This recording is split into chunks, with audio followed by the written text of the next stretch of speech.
Members of Congress, I have the high privilege and distinct honor of presenting to you His Excellency Narendra Modi, the Prime Minister of the Republic of India. Thank you.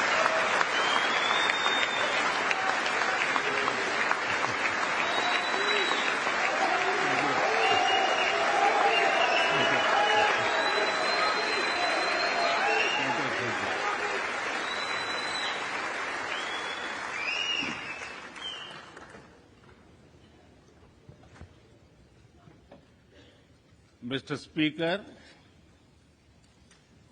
Madam Vice President, distinguished members of the U.S. Congress, ladies and gentlemen, Namaskar.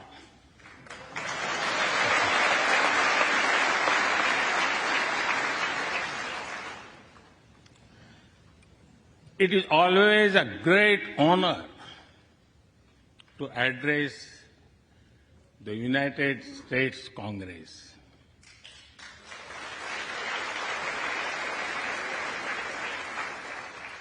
It is an exceptional privilege to do so twice.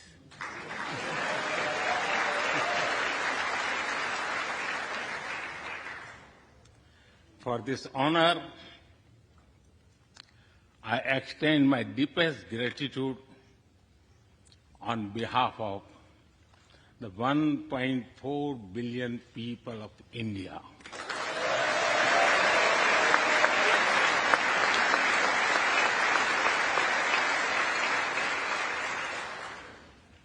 I see that nearly half of you were here in 2016. I feel your warmth as old friends. I can also see the enthusiasm of your new friends in the other half. I remember Senator Harry Reid, Senator John McCain, Senator Orrin Hatch, Elijah Cummings, Elsie Hastings, and others who I met here in 2016 and who are sadly no longer with us. Mr. Speaker, standing here 7 Junes ago, that is the June when Hamilton swept all the awards, I said that the hesitations of history were behind us. Now, when our era is at a crossroads, I am here to speak about our calling for this century.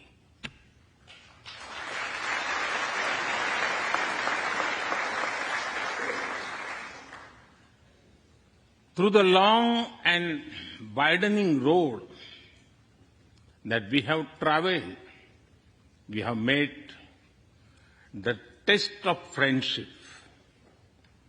A lot has changed since I came here 7 summers ago. But a lot has remained the same, like our commitment to deepen the friendship between India and the United States.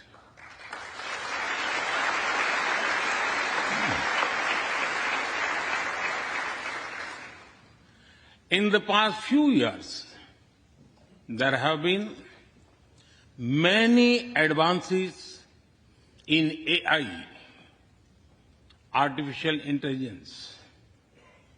At the same time, there have been even more momentous development in another AI, America and India.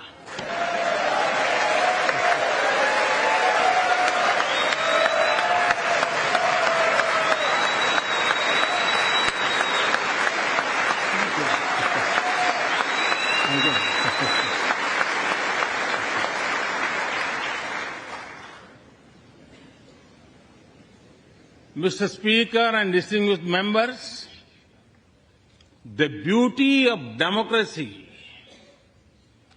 is the constant connect with the people, to listen to them and feel their pulse.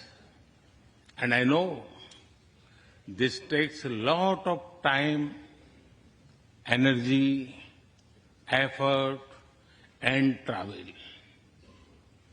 It is a Thursday afternoon, a fly-out day for some of you. So I'm grateful for your time. I also know how busy you have been this last month. Being a citizen of a vibrant democracy, myself, I can admit one thing, Mr. Speaker, you have a tough job.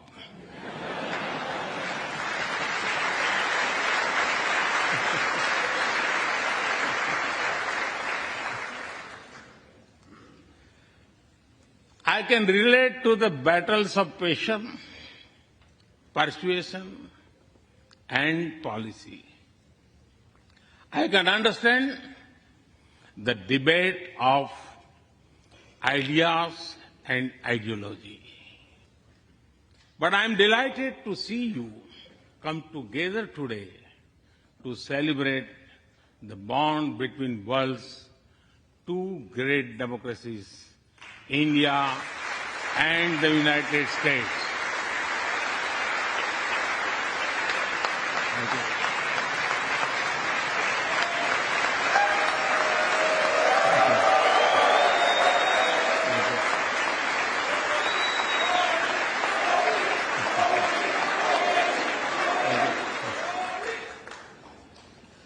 I'm happy to help out. I'm happy to help out whenever you need a strong bipartisan consensus.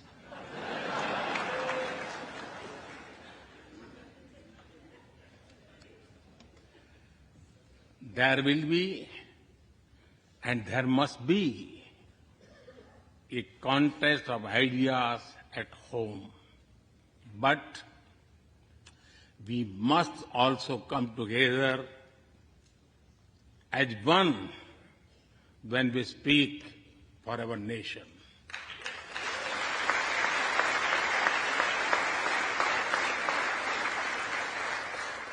And you have shown that you can do it. Congratulations.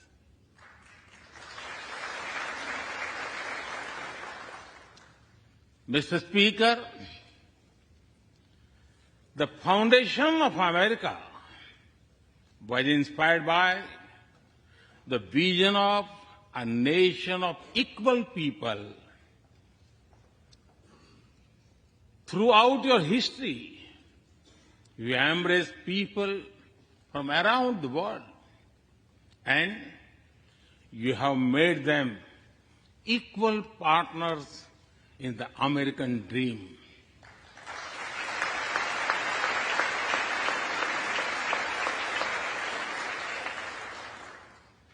There are millions here who have roots in India.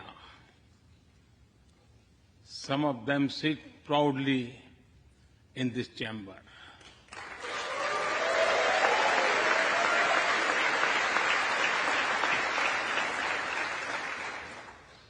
And there is one behind me. who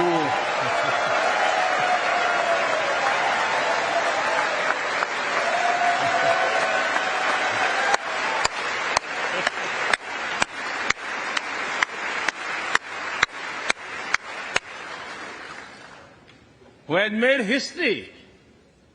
I'm told that the Samosa caucus is now the flavor of the house. I hope it grows and brings the full diversity of Indian cuisine here.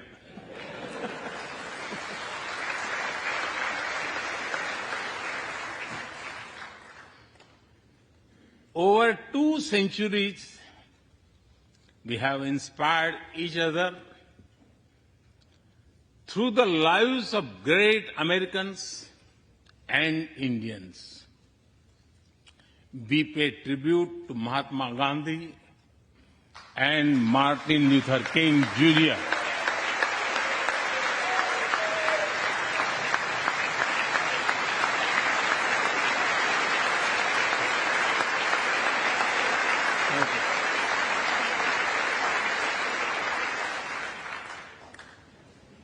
We also remember many others who work for liberty, equality, and justice.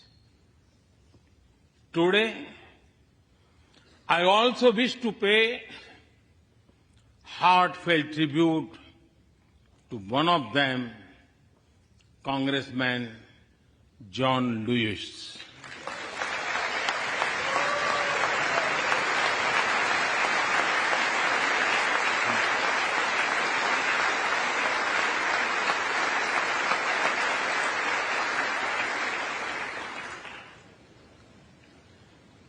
Mr. Speaker, democracy is one of our sacred and shared values. It has evolved over a long time and taken various forms of systems. Throughout history, however, one thing has been clear. Democracy is the spirit that supports equality and dignity.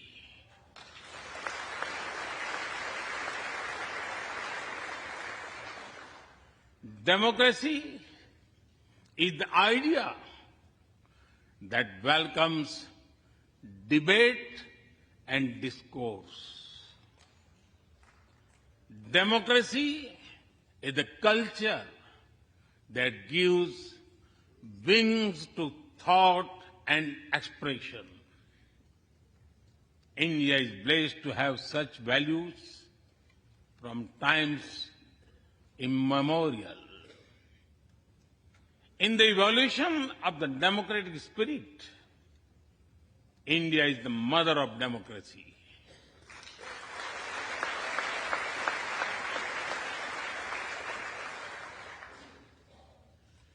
Millennia ago, our oldest scripture said, Ekam Sat Vipra Bahudha Vadanti. It means that truth is one, but the wise express it in a different ways. Now, the US is the oldest and India the largest democracy. Our partnership augurs well for the future of democracy.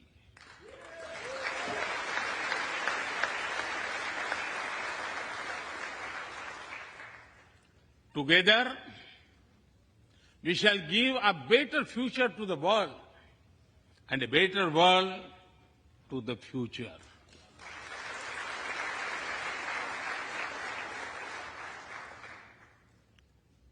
Mr. Speaker, last year, India celebrated 75 years of its independence. Every milestone is important, but this one was a special. We celebrated a remarkable journey of over 75 years of freedom after 1,000 years of foreign rule in one form or another. This was not just a celebration of democracy, but also of diversity. Not just of constitution, but also of its spirit of a social empowerment. Not just of our competitiveness and cooperative federalism, but also of our essential unity and integrity.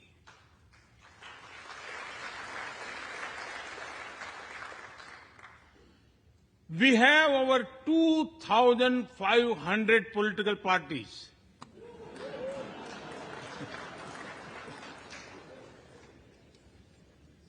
Yes, you heard that right. 2,500. About 20 different parties govern various states of India.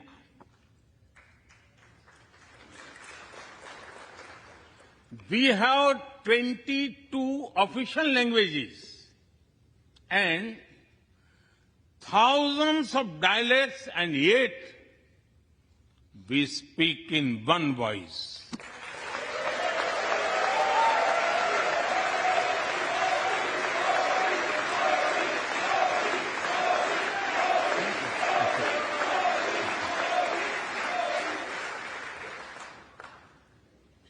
Every 100 miles, our cuisine changes.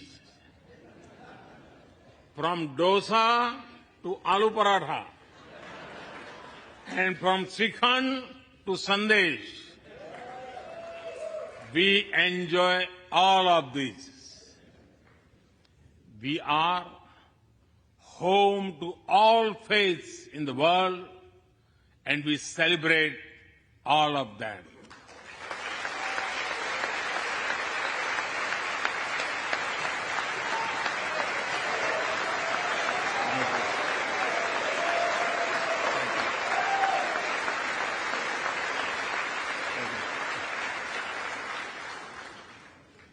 In India, diversity is a natural way of life. Today, the world wants to know more and more about India. I see that. Curiosity in this house too. We were honored to receive over 100 members of the U.S. Congress in India over the last decade.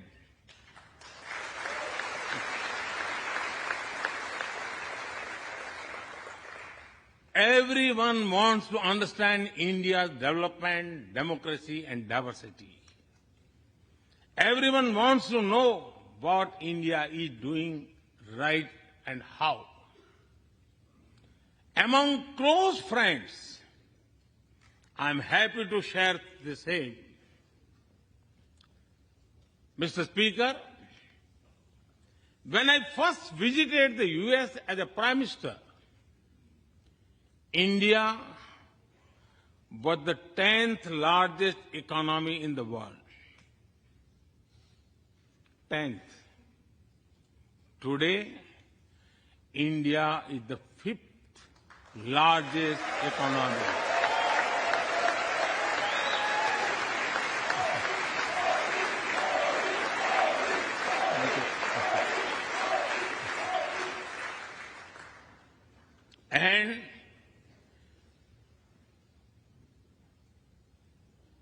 And India will be the 3rd largest economy soon.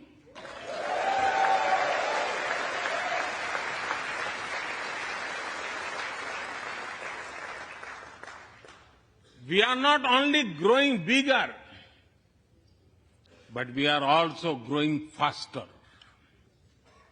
When India grows, the whole world grows.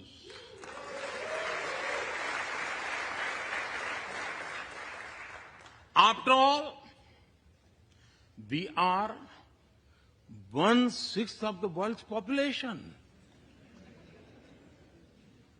In the last century,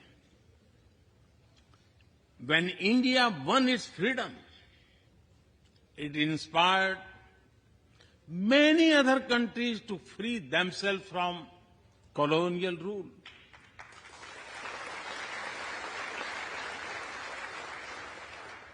In this century, when India sets benchmark in growth, it will inspire many other countries to do the same.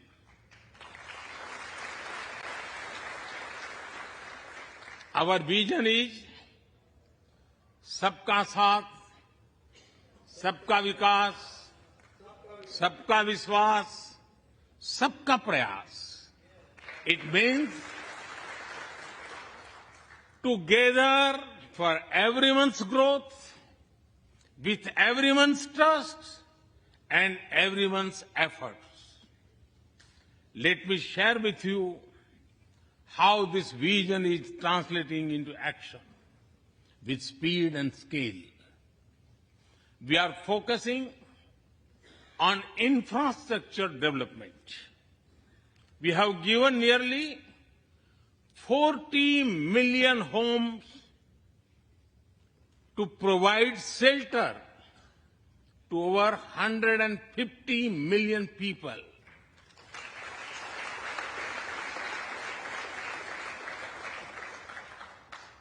That is nearly 6 times the population of Australia.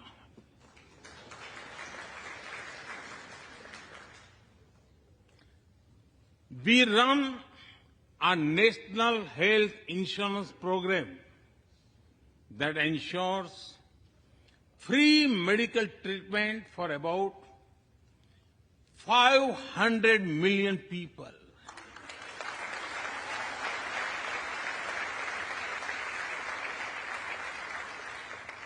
$500 million people, that is greater than the population of South America. We took banking to the unbanked with the world's largest financial inclusion drive. Nearly 500 million people benefited. This is close to the population of North America. We have worked on building digital India. Today, there are more than 850 million smartphones and internet users in the country.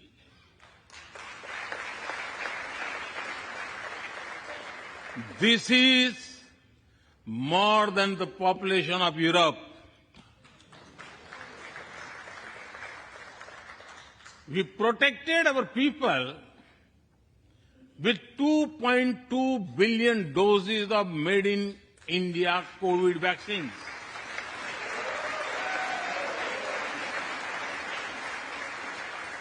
And that too free cost.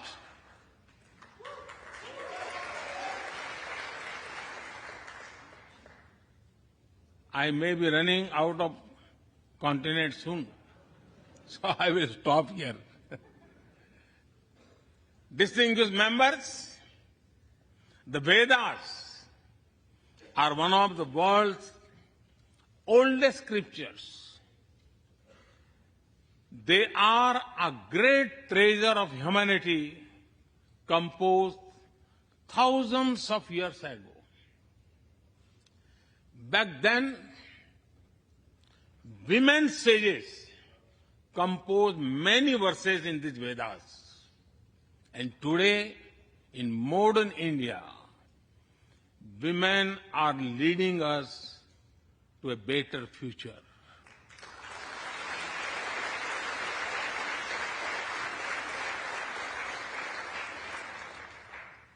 India's vision is not just of development which benefits women. It is of women-led development where women lead the journey of progress.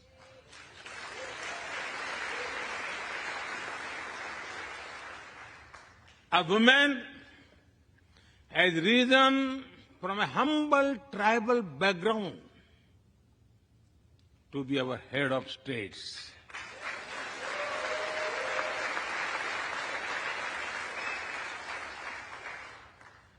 Nearly 1.5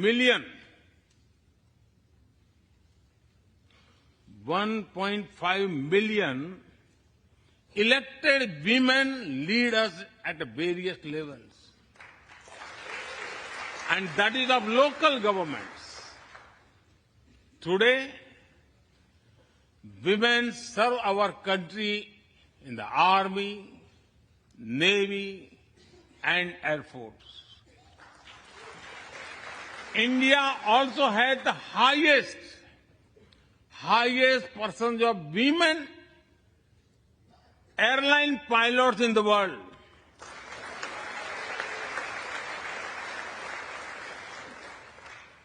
And they have also put us on Mars by leading our Mars mission.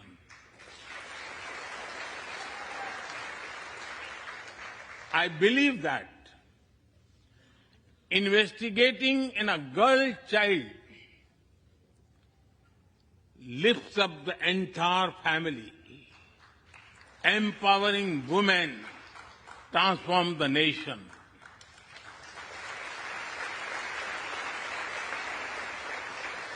Mr. Speaker, India is an ancient nation with a youthful population.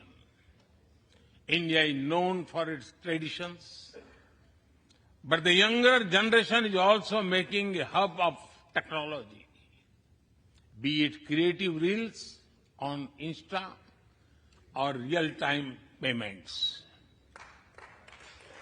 Coding or quantum computing, machine learning or mobile apps, fintech or data science, the youth of India are a great example of how a society can embrace latest technology. In India, technology is not about innovation, but also about inclusion. Today, digital performance are empowering the rights and dignity of people while protecting privacy. In the last 9 years, over 1 billion people got a unique digital biometric identity connected with their bank accounts and mobile phones. This digital public infrastructure helps us reach citizens within seconds with financial assistance. 850 million people receive direct benefit financial transfers into their accounts. 3 times a year, over 100 million farmers receive assistance in their bank accounts at the click of a button. The value of such transfer has crossed $320 billion. And we have saved over $25 billion in the process. If you visit India, you will see everyone is using phones for payments, including street vendors. Last year, out of every 100 real-time digital payments in the world, 46 happened in India.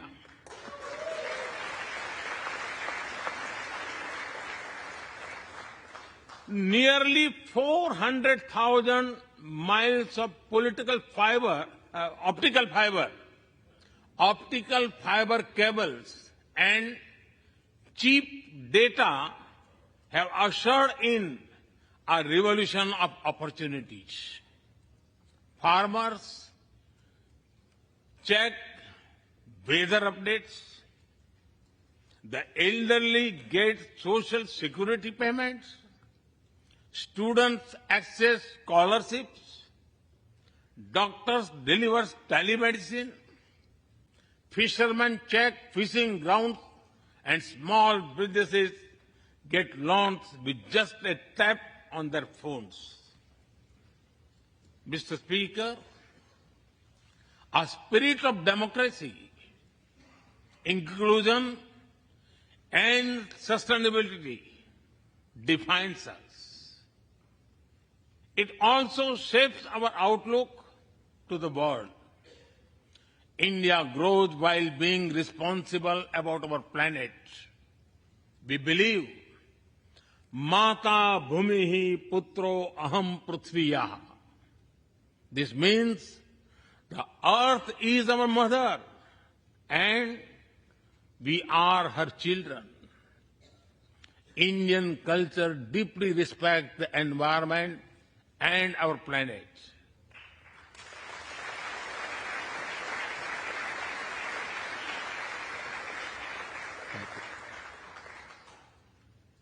While becoming the fastest growing economy, we grew our solar capacity by 2,300%. Yes, you have heard right.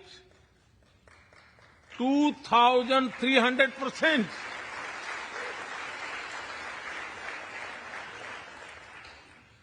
We became the only G20 country to meet its Paris commitment.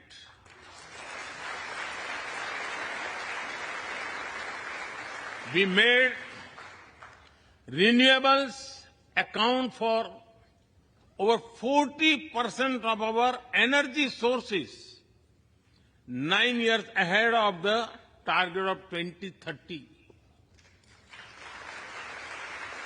But we did not stop there. At the Glasgow summit, I proposed Mission Life, lifestyle for environment.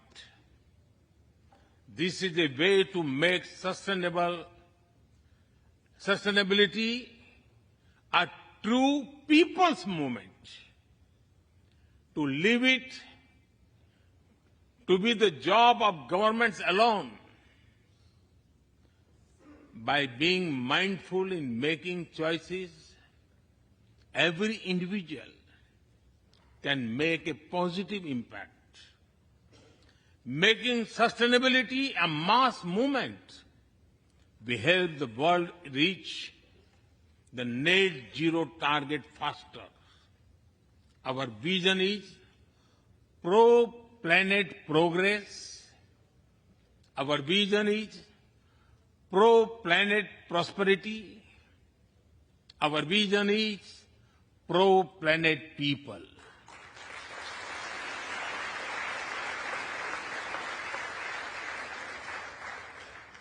Mr. Speaker, we live by the motto of Vasudhaiv Kutumbakam, or the world is one family.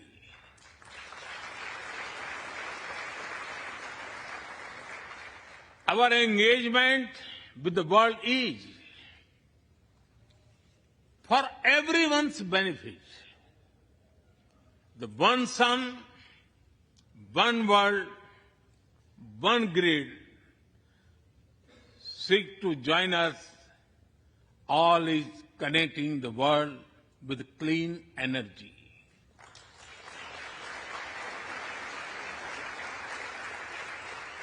One Earth, One Health is a vision for global action to bring quality health care to everyone, including animals and plants.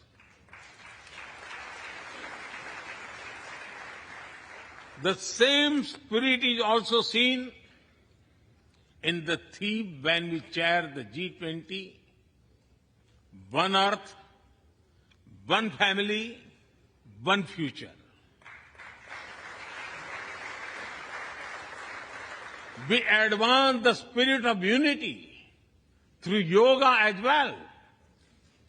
Just yesterday, the whole world came together to celebrate the International Day of Yoga.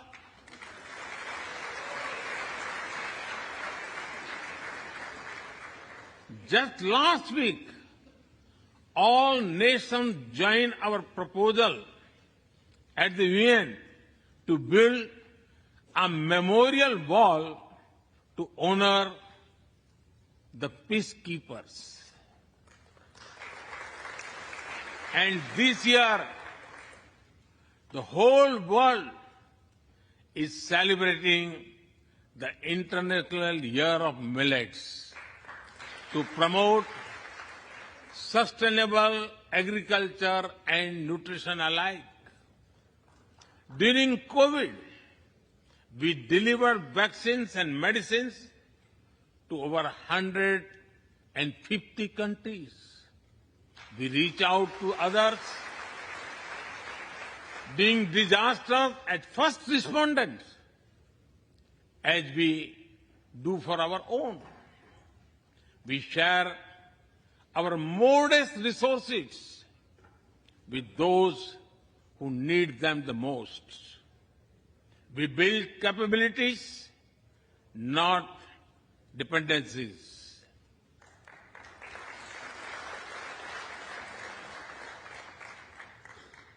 Mr. Speaker, when I speak about India's approach to the world, the United States occupy a special place. I know. Our relations are of great importance to all of you. Every member of this Congress has a deep interest in it. When defense and aerospace in India grow, industries in the state of Washington, Arizona, Georgia, Alabama, South Carolina, and Pennsylvania thrive.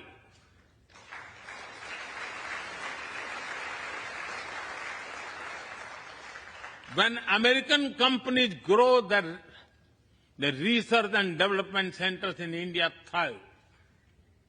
When Indians fly more, a single order for aircrafts creates more than 1 million jobs in 44 states in America.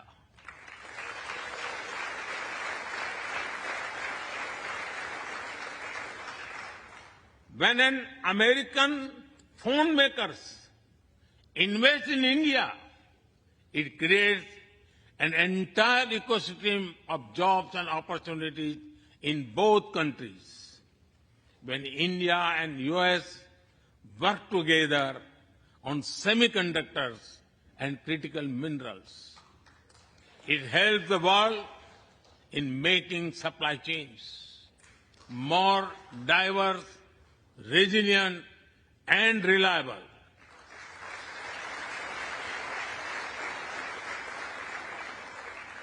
Indeed, Mr. Speaker, we were strangers in defense cooperation at the turn of the century. Now, the United States has become one of our most important defense partners.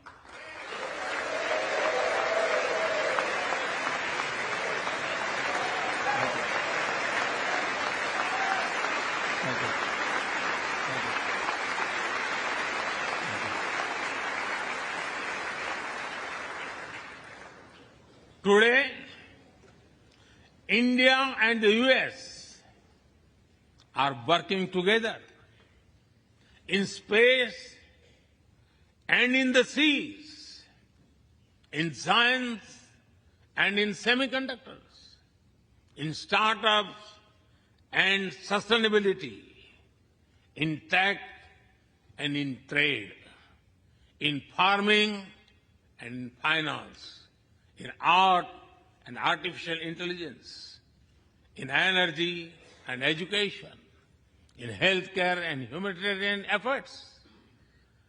I can go on and go on, but to sum up it, I would say the scope of our cooperation is endless. The potential of our synergies is limitless. And the chemistry in our relations is effortless.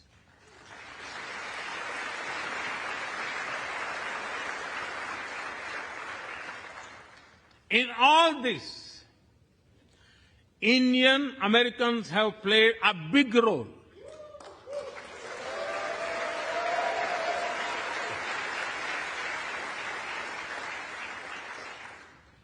They are brilliant in every field, not just in spelling bee.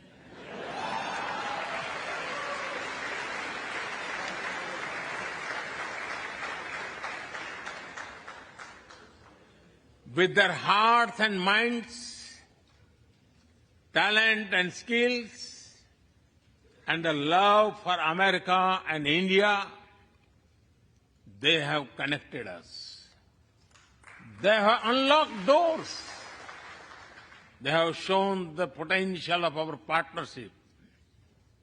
Mr. Speaker, distinguished members, every Indian Prime Minister and American President of the past has taken our relationship further.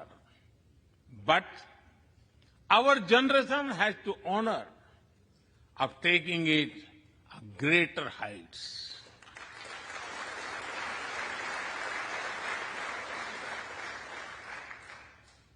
I agree with President Biden that this is a defining partnership of this country, because it serves a larger purpose: democracy, demography, and destiny give us the purpose. One consequence of globalization has been to cover over concentration of supply chains. We will work together to diversify, decentralize, and democratize supply chains.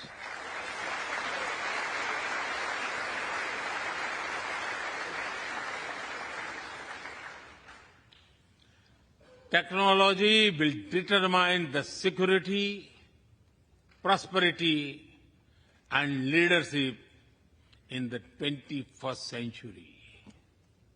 That is why our two countries established a new initiative for critical and emerging technologies. Our knowledge partnership will serve humanity and seek solutions to the global challenges of climate change, hunger, and health. Mr. Speaker and distinguished members, the last few years have seen deeply disruptive developments. With the Ukraine conflict, war has returned to Europe. It is causing great pain in the region. Since it involves major powers, the outcomes are severe. Countries of the global south have been particularly affected.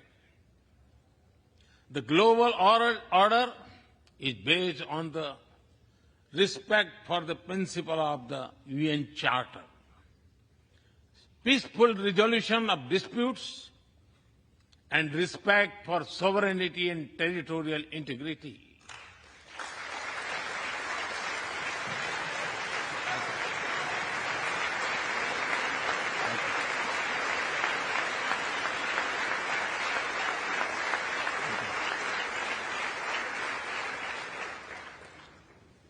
As I have said directly and publicly, this is not an era of war.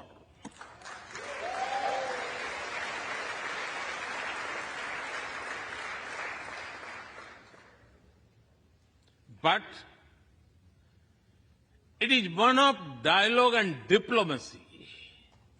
And we all must do what we can to stop the bloodshed and human suffering.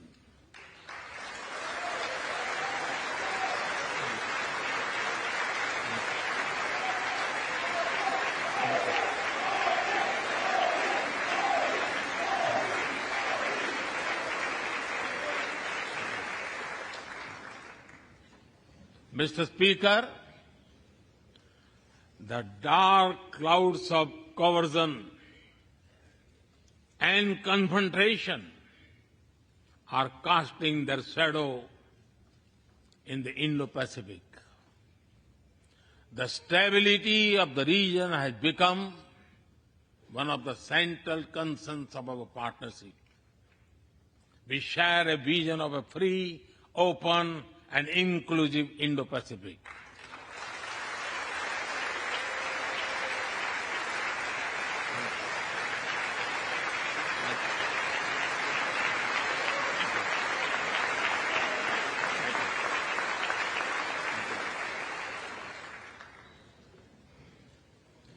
Connected by secure seas, defined by international law, free from domination, and anchored in ASEAN centrality.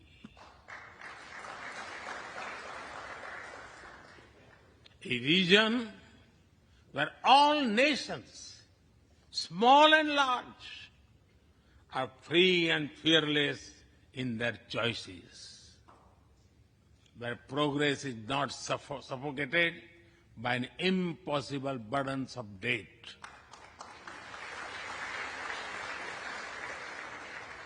Where connectivity is not leveraged for strategic purposes, where all nations are lifted by the high tide of shared prosperity.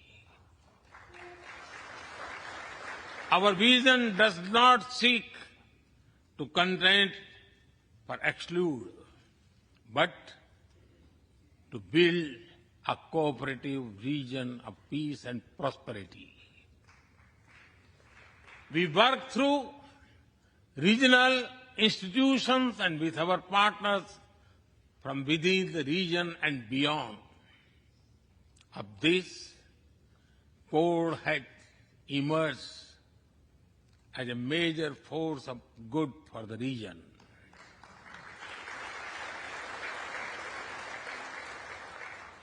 Mr. Speaker, more than 2 decades after 9/11 and more than a decade after 26/11 in Mumbai, radicalism and terrorism still remain a pressing danger for the whole world.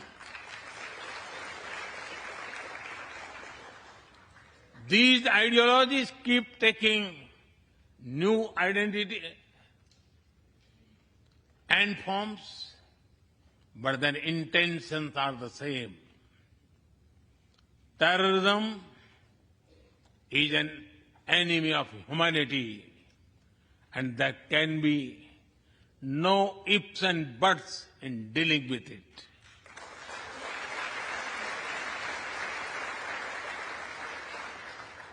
We must overcome all such forces sponsoring and exporting terror.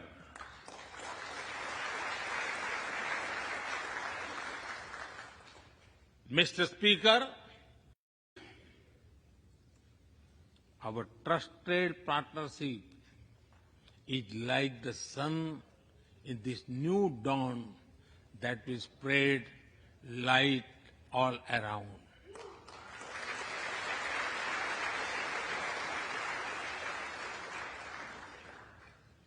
I am reminded of a poem that I once wrote. आसमान में सिर उठाकर,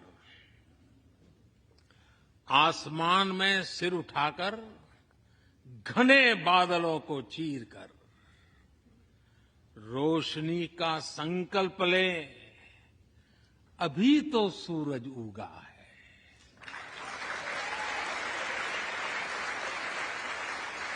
अभी तो सूरज उगा है।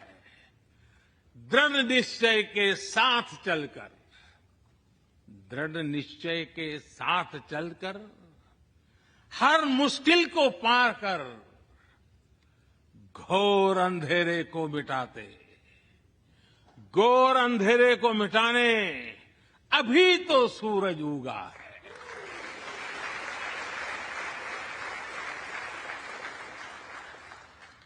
If I were to say it in English, it would be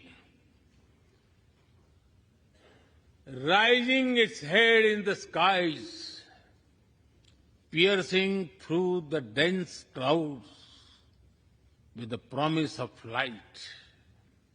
The sun has just risen, armed with a deep resolve, overcoming all the odds to dispel the forces of darkness. The sun has just risen.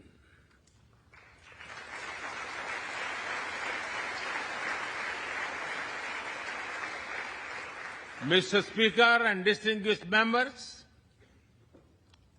we come from different circumstances and history, but we are united by a common vision and by a common destiny. When our partnership progresses, economic resilience increases, innovation grows, science flourishes, knowledge advances, humanity benefits, our seas and skies are safer, democracy will shine brighter, and the world will be a better place. That is the mission of our partnership. That is our calling for this century. Mr. Speaker and distinguished members, even by the high standards of our partnership, this visit is one of the great positive transformation. Together, we shall demonstrate that democracies matter and democracies deliver.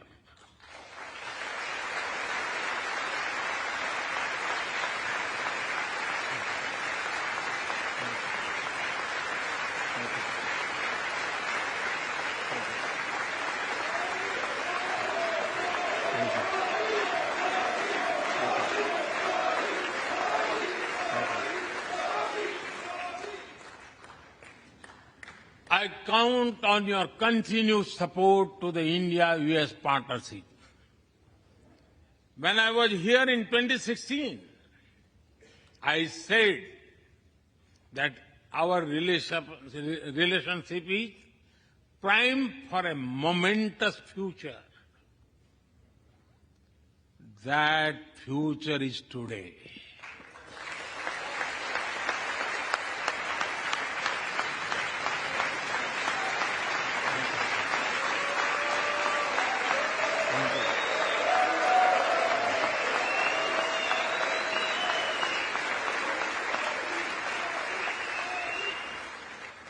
Thank you once again, Mr. Speaker, Madam Vice President, and the distinguished members of this honor.